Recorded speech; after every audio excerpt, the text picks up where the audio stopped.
Bismillahirrahmanirrahim. Assalamu alaikum. I am Aurangzeb Awan.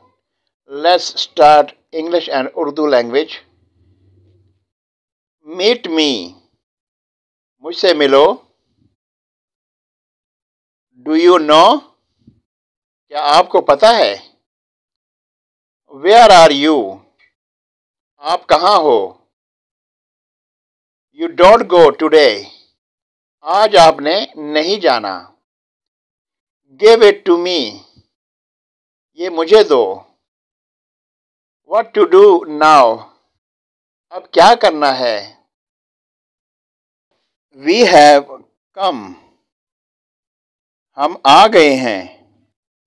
Now you go. अब आप जाओ. Sit there. वहाँ बैठ जाओ.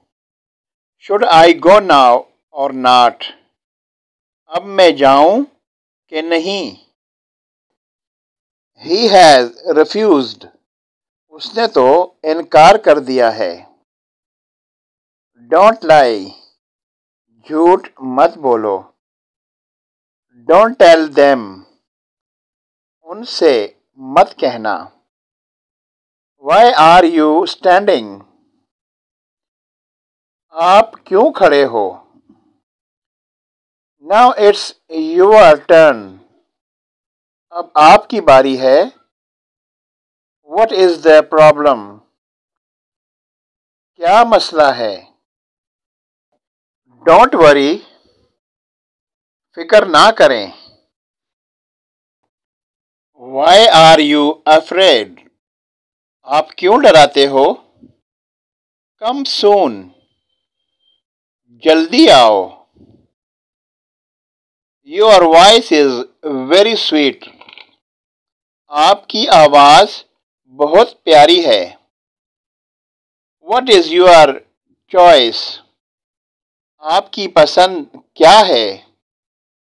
Go from here. जाओ यहाँ से.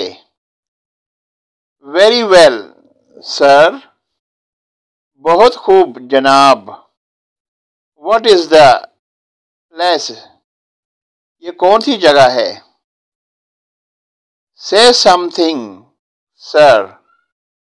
कुछ तो कहो जनाब. Take my picture. मेरी तस्वीर खींच दो. Please like, share and subscribe my channel. Thank you.